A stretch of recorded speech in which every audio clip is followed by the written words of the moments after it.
sa lupa'y para akong inaalon at nalulunod sa batikos ng mundo, sa kung ano lamang ang kaya ko.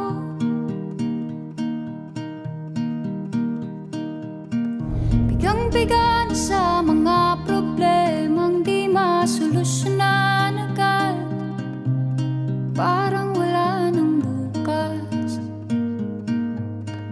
Pwede bang umiwas?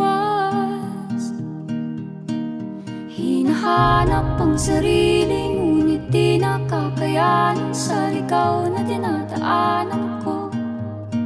Saan na to patungo? Saan ako patungo?